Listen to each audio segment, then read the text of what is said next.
the problem that they had was actually a really simple problem. How do we raise money in what was called a crowd sale at the time? The terminology keeps changing over the years, without going to prison. That was it. For themselves, right? Well, yeah, for me too. Hey everybody, it's Eddie from Tokyo. This is your cryptocurrency update from Japan, and you just listened to Steven Nareyoff. He is the former chairman of Casper Labs, an internet AI and blockchain pioneer, and he's also an attorney. He was the lead to the project Ethereum for the ICO, and there's been a lot of buzz in recent days because he reposted a video from DAI's feed. ETHgate is real. The deck was stacked against Ripple from the very beginning. With consultation from the former chair at the SEC, you're going to hear his explanation how he did it. They wove this story about utility, and they did it to stay out of prison, all with the blessing from the SEC. Have a listen. This was dangerous area. And so I took it upon myself to figure out a way, solely for the purpose of making the project happen, and to find a way legally to get this done.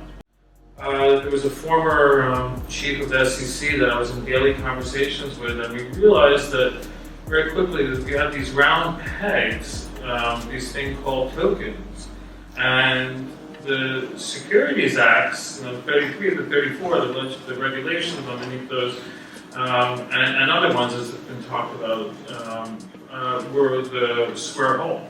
They just simply didn't fit. We finally honed in on this thing called functionality. And one was that you actually needed Ether to send Ether. So it's kind of like putting stamps in an envelope, but you need a stamp to still send those stamps, right? And so that was one functionality. But the one that was really interesting and different was that you needed Ether to fuel, that was the terminology, these decentralized applications. So these are all these cool things that we're seeing ICOs on today. They're all decentralized applications, and any of them that are being based on the Ethereum protocol eventually will need Ether to fuel those applications. So you come up with this idea, now you need the lawyer to opine that this is a good thing, that right. This is legal, that you can now, because of this, you can do what we now call an ICO. Yeah, I mean, they thought I was pretty much out of my mind, and it was fortunate that we did have some higher authority, the former head of the SEC, to chime in, that because by utilizing this functionality, we could get into a safe zone. And at the time, safe zone just really meant, at worst case, because we had got an opinion, we probably wouldn't be put in prison.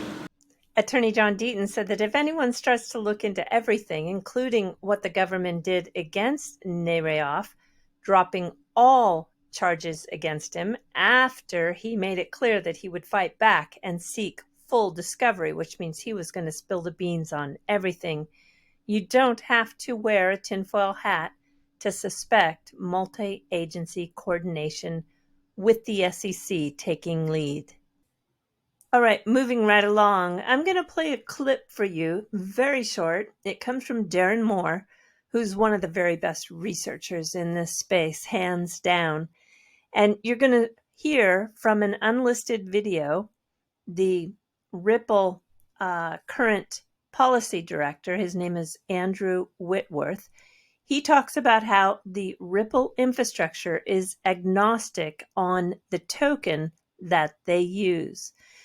And this is why I have been really a little noisy lately. Even though I started this focus over a year and a half ago, I really am getting noisier when it comes to the reason why we need to support builders that are integrating with the XRP ledger ecosystem, especially those who utilize the digital asset XRP.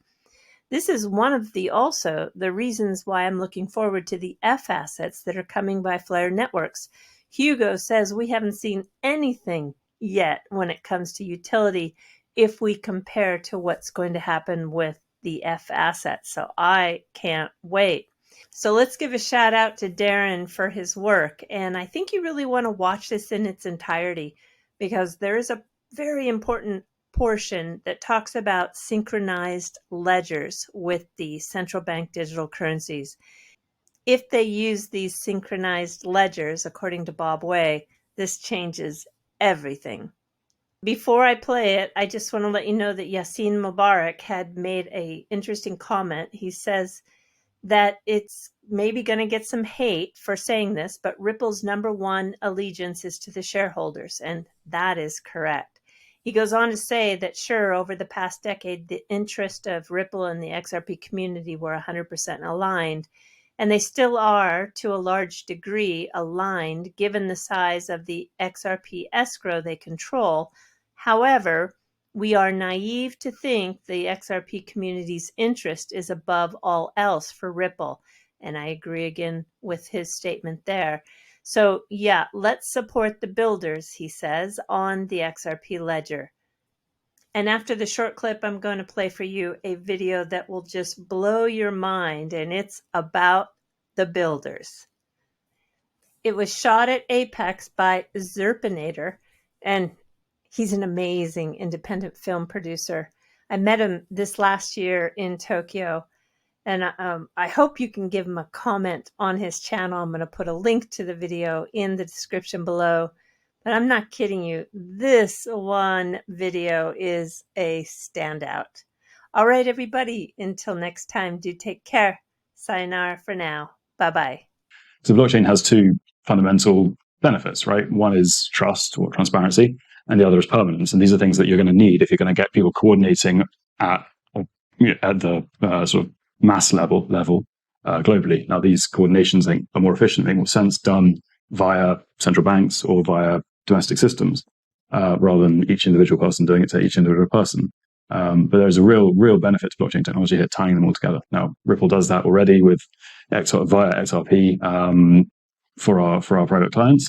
But there are ways this can be done between central banks, between other systems, between other players. So Ripple does this through XRP, but there's other ways that this can be done for central banks and other clients.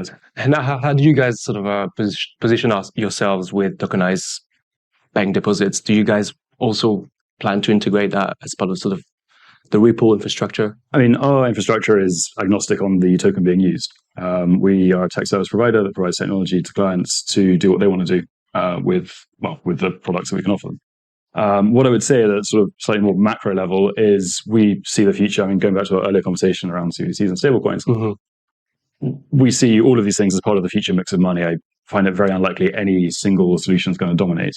Now, quickly before the builders video plays, you need to know that all of these currently are developers that are building in the XRPL ecosystem. Some are from Ripple, some are from XRPL Labs, and some are independent.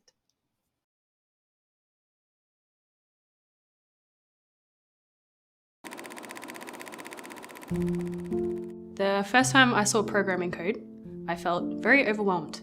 But then, I felt like Neo in the Matrix. I became curious.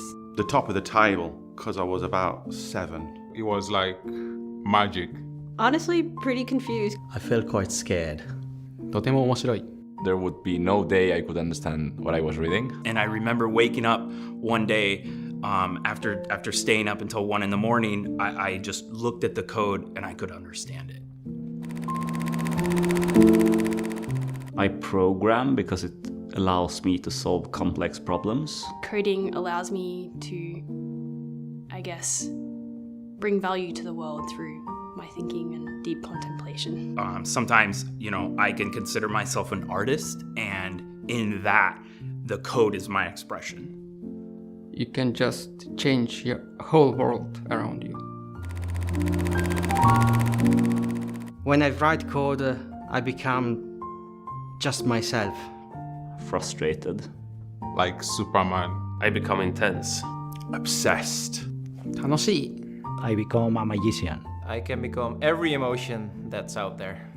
I become Gollum because code is my precious.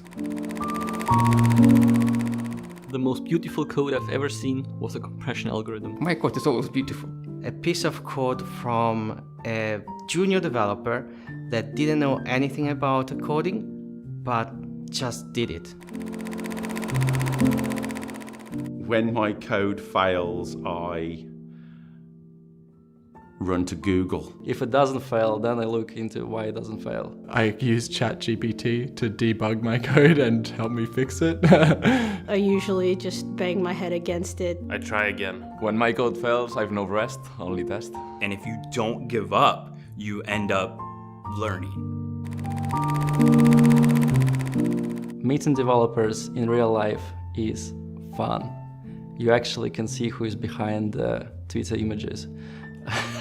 Makes me feel way less nerdy than I really am, so it's great, and I love speaking to other people who are also, do very similar things to me, which is not often in real life. It's actually a little bit overwhelming at first because you're not sure how much smarter they are than you. It's so nice to see so many smart people in one place. It's been really amazing. Just not worry about what you're wearing or what sort of background you come from, because we speak the same language of being a geek. So I love it.